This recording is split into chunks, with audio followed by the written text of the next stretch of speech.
Hi Letterboxd, this is Simon Raymonde. I'm going to do 4 of my absolute favourite films. Starting with The Misfits, 1961, directed by John Huston. The Misfits, for me, is the greatest film of all time. It did terribly when it came out, and sadly was the last completed film of Marilyn Monroe and the last completed film of Clark Gable. So it feels like a very weighty film after the fact. When I watched it, I didn't know any of this stuff, of course, but watching it back so many times, I now have a huge poster of it in my front room. I have books about it. So, you know, there's not a lot about the film I don't know, but it is just a painfully sad film. Added to the fact, now we know that it was Marilyn's last film, the fact that she was going through a terrible relationship with the screenplay writer Arthur Miller. Knowing that now, when you watch back the film, when I watch back the film, I see the pain in her eyes, and it's kind of so sad to watch. It's a terribly sad story anyway. It's like everyone in the film is having a tragic life, and they all come together, they all meet up in this bar, and then it all go out to a rodeo, and just one thing after another happens, and it's a really tragic movie, and there's you can't say it's sort of uplifting or anything like that, but it's just very significant, and I can't stop watching it. I just think it's such a deep, beautiful, profound film. My next film is from 1967. It's by the actor, writer, and director Jacques Tati, and it is called Playtime. Playtime is just an extraordinary film. It's not really about anything, although one could read a lot of things into it. There's no real main character in the film.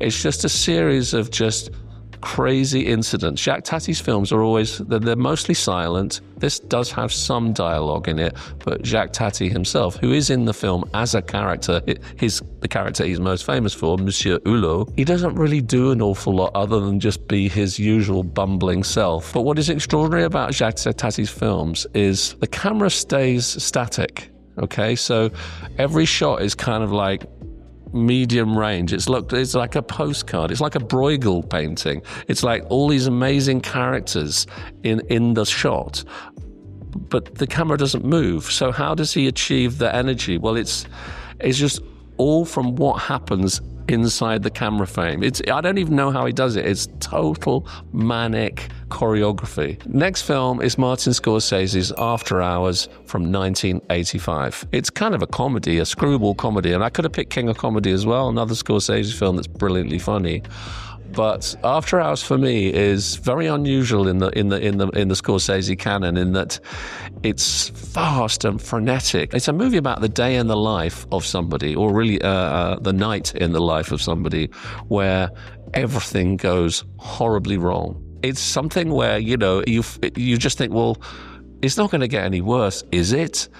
And then it does. It just sort of cascades from one absolute disaster to another. And the main character is played by Griffin Dunne, who's just a most brilliant comic actor.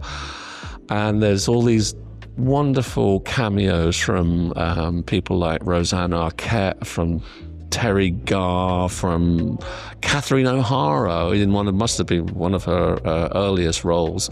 And of course, Scorsese always sort of calls on a lot of the similar characters in all of his films. He's very loyal to a certain bunch of people, and he does that in this film. And you sort of wonder, how is he possibly going to get out of this predicament that he's in? He doesn't really. The film ends in the most brilliant way. I won't bother going through the story, but he ends up being papier-mâchéd by one of the girls he's pursuing, and then it's the start of a new day where he gets up and he goes to work, and his horrible night is over.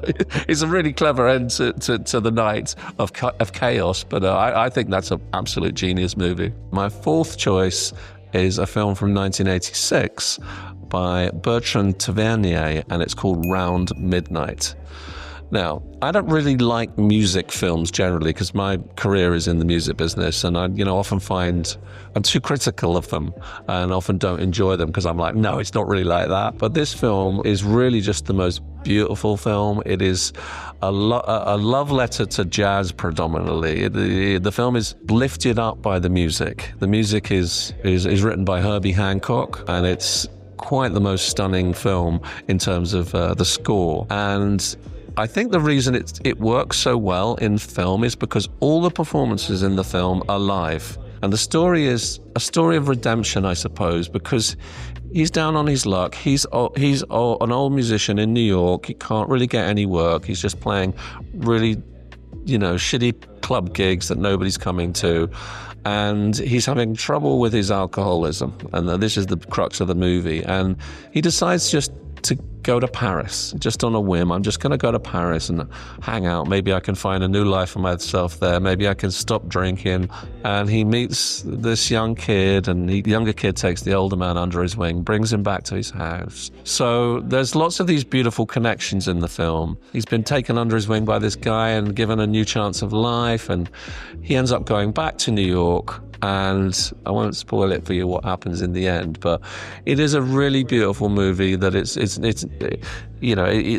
New York in its most beautiful phase, And I'm not a massive jazz aficionado, but it definitely sort of piqued my interest in all those records, and I ended up buying a whole catalogue of stuff as a result of that film. So that's why I've put it in there. I started watching movies in earnest, I suppose, in the 80s when I, moved in to my own little bedsit in London, and we had the most incredible independent cinemas there.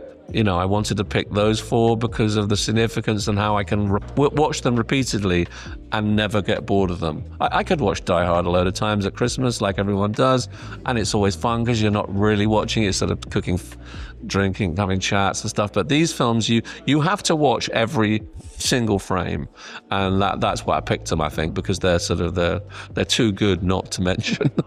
Cocteau Twins has appeared, in a fair amount of movies down the years. I mean, Lovely Bones is a pretty impressive movie. Stealing Beauty, both of those used a track called Alice that really means a lot to me. I wrote the music on the piano, and doing anything on the piano was always really, my sort of favorite part of being a musician. Frou Frou Foxes and Midsummer's Fire is the last track on Heaven Las Vegas, a song I wrote the day after my dad died. So whenever the piano's involved, I kind of jump feet first into it because it's so evocative. So those two movies using Alice was very significant. Greg Araki, of course, was a big fan of our band and used maybe one or two songs in every single film, and indeed asked Robin to score the whole music for that brilliant story, Mysterious Skin. One of the best books ever read, actually. Turned into a great movie. So, we have to say we're pretty lucky. We've been in some cool movies, and it always feels lovely knowing that the directors feel like the music can help elevate their movie a little bit. So I'm really happy about that, yeah.